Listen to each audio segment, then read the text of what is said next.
Hello and happy Thanksgiving, at least to those of you that live in the US. Although my philosophy is what difference does it make? Every day should be Thanksgiving, every day should be a thanks, every day should be a day of thanks, and every day should be a day of giving.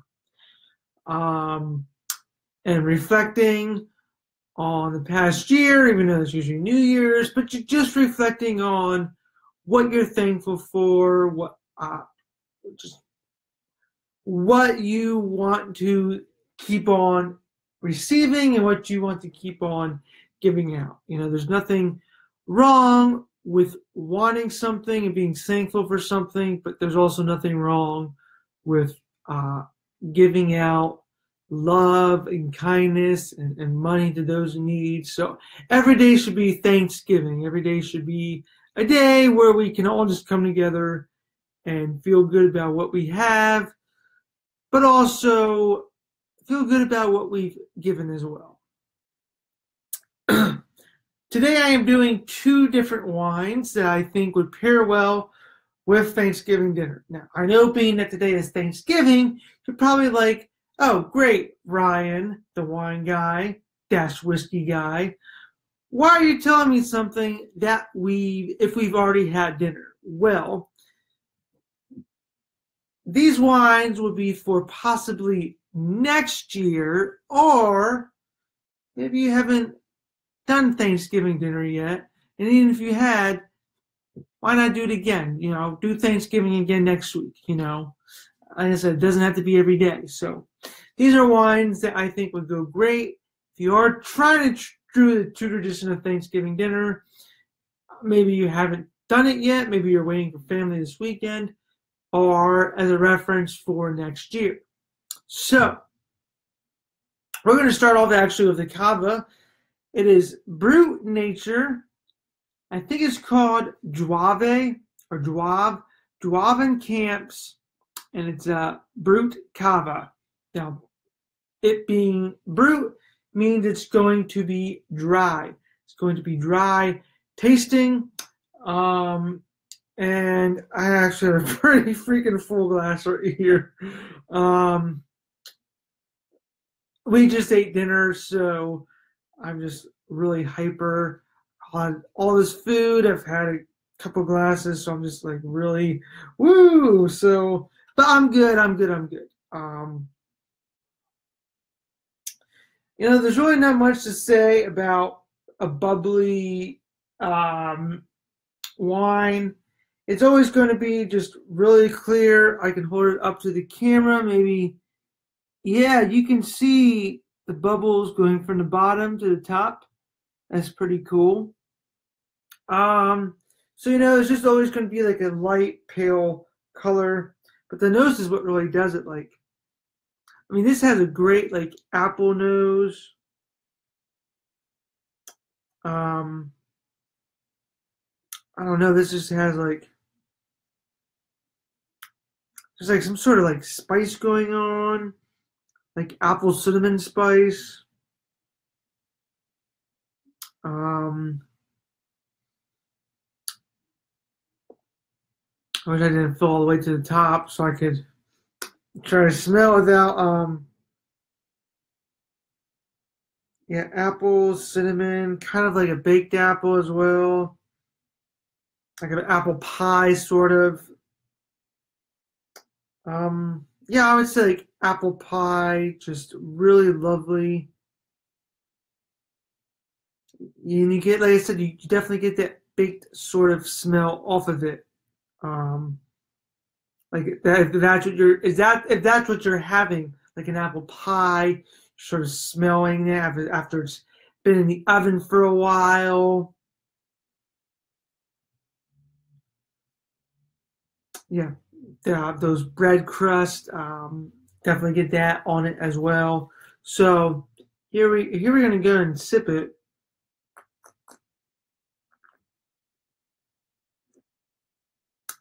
Do another one.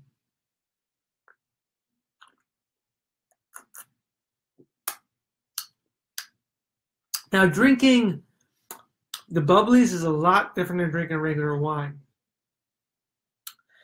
You know, being that there's bubblies, there's carbonation in it. It really gets to your stomach.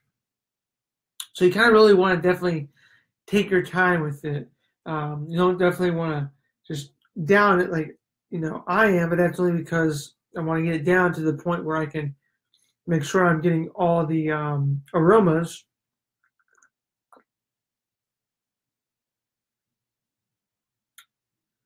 Oh yeah, apple crust. Oh my gosh. Oh yes. Oh my God, I'm getting the light little floral notes now. A little bit of tropical, a little bit of peach. All right. All right. Now that I've gotten it down to where I can really get more aromas out, I'm going to do the actual taste.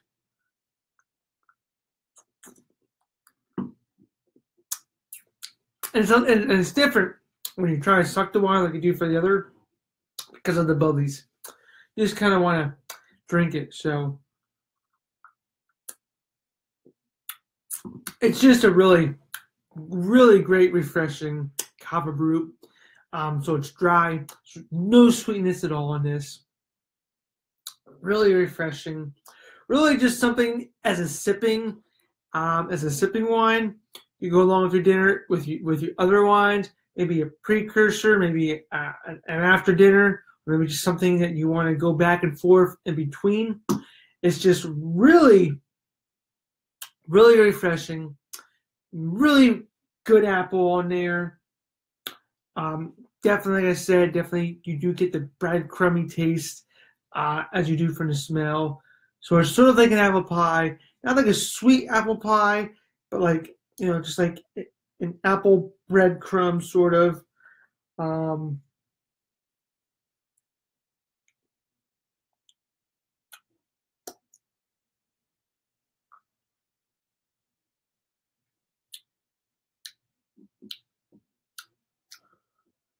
I do want to say I do get little hints of peach in there. So a little bit of stone fruit. Maybe a little bit of tingly pear as well. So definitely that stone fruit going on. That really just refreshing. If you were to have, unfortunately, if you ever got into that category of, oh, this turkey is really dry, this would definitely freshen things up. Turkey tonight was great, but I'm just saying, if you get into the point where even with the excess gravy you put on, it's so dry, this would really cleanse and clear your palate. It would really totally freshen things up. So yeah, apple, pear, peach, maybe just a little note of citrus in there. I mean, a very, very quick finish. I mean, the sparkling, so obviously, but a very, very quick finish. Definitely something that, as I would say, refresher course. So definitely always have this at your side, even if you're regular wine. This is just something to sort of re-cleanse your palate, to refreshen, aside from water. So this is the Juve Comps Brut Nature Cava. So we'll put that off to the side. Get that out of view. And then we're on to the La Mascota, or Mascota Vineyards La Mascota Malbec. This is a 2015, and actually, I forgot to tell you the price points on this. This Juve Comps is 12% alcohol by volume. It's probably an $18 cava. It's imported by Winebow Inc. because it's from Spain. And there's really not much to read on the back of this. I'm going to read the back of the Malbec. The cava doesn't really have much to say. So you can all find it off on your own. But the Mascota La Mascota Vineyards. This is 14% alcohol. This is probably around $12 to $15 per bottle. 14% alcohol. I don't know if I just said that. Sorry if I did. It's imported by Sorrenti, so one of my favorite importers, Sorrenti. And on the back it says, they are my loyal companions at work and silent guards of my treasure. Their place is in my cellar, and their mission to care for the wine. La Mascota Malbec has been produced in very limited quantities from our finest vineyard named La Mascota, situated in Cruz de Piedra, Maipú, one of the oldest prestigious wine regions in Mendoza. This elegant and complex Malbec was aged for 12 months in American and French oak barrels and expressed aromas of black fruit, jam, and vanilla with a subtle touch of licorice. This wine has a great structure and a lingering finish. So it's from Argentina, some Malbec. I always want to say Moscato because it has Mascada. And I'm just like, it's a Malbec, but the name of it is called La Mascota. So, it's a very dark wine. I will say that. I can barely see through it. Yeah, I mean this is a really dark wine. I mean that's pretty much all I can say about the color. On the nose, oh my God, yes, this is a wine you want to pick up. Whoa. So I want to say this. You get the vanilla easily.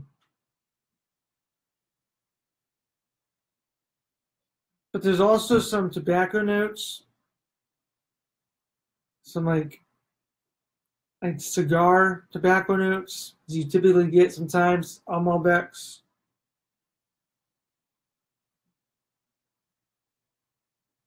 It's a little bit of spice. Probably for now licorice, maybe like a little bit of anise in there.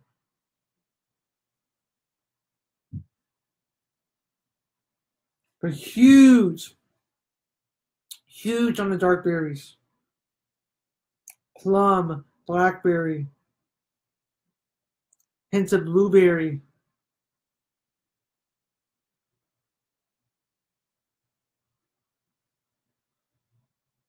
Pental shavings. Vanilla. Oh my gosh.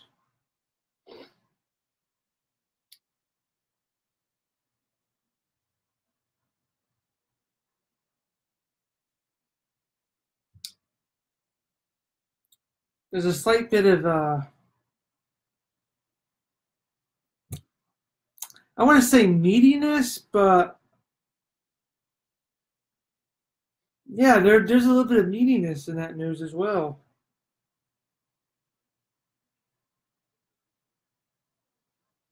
I mean, it's not like overpowering, but it's definitely well structured. Like you definitely can smell it and be like, wow, this has aroma flavor to it.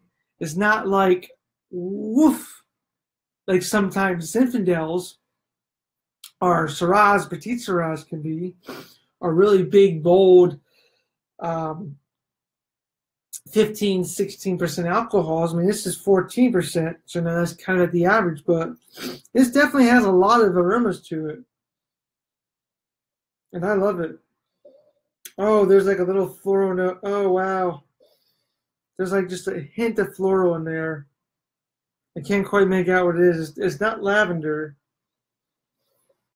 It's just like a beautiful, like, maybe like rose petals. Got like just like a hint of like rose petals that I'm getting in there. Yeah, just like a nice, oh yeah, nice floral note. All right, here we get on. here I'm going to go on to the palate. This has been a long review, but what do you expect with 2 wines? And I'm trying to rush through them after I've already had dinner and had a couple glasses. But I'm doing my best. I'm doing my best. Here's on the palate.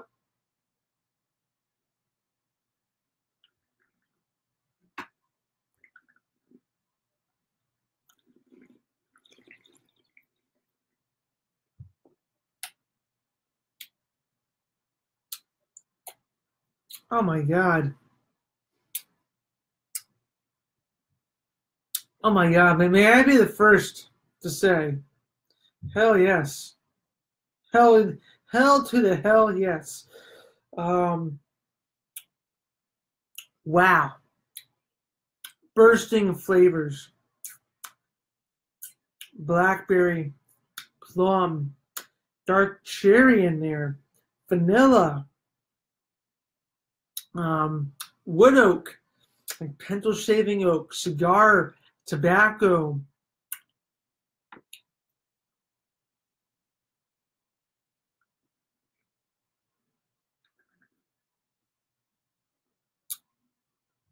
Just a slight bit of maybe like pepper on the back, like black pepper in the back, a little bit of spiciness.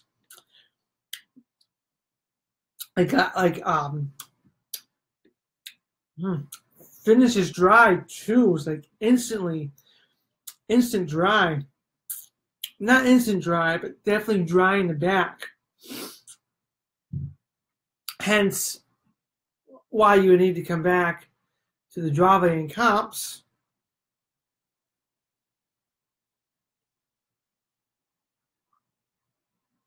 To sort of refresh your palate.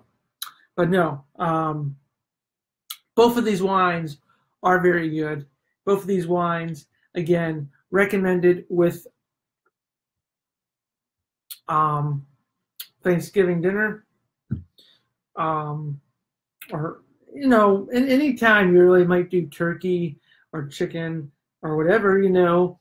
I really like them. Mascota, I think, really brings out. I didn't quite get any floral note on the tongue, but definitely stood out on the nose.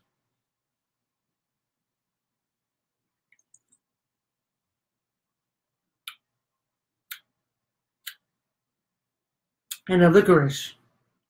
I don't really get the licorice on the palate either. I do get it on the nose though. But other than that, the Mascota pretty much matches the nose almost to the core, except for a few minor things. Pretty long, finish. Sort of leaves you with residue of like a cherry with a little bit of spice to it. If one of those people that likes to put like weird spices and like cherries, like like chocolate covered cherry habanero, whatever. It's not that spicy, but there is some spice in the very back. But on the tongue, you definitely do feel the cherry left over. So I would say there's fruitiness left on the tongue with a little bit of burn in the back. Overall, very good. So for the Mascota Malbec, I'm going to give it 4.5 out of 5. And that's partly because it's a 2015. Let's see what it does in a couple years.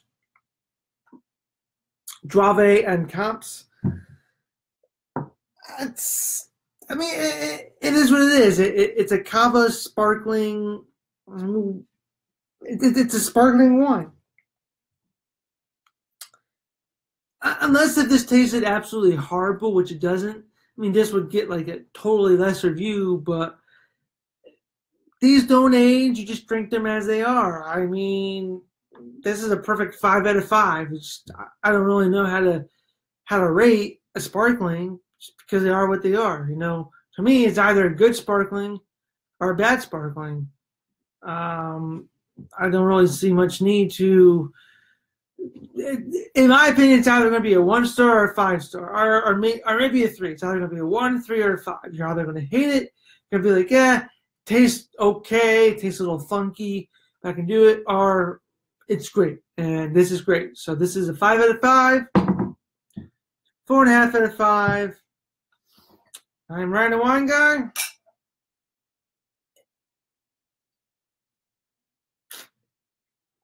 Cheers.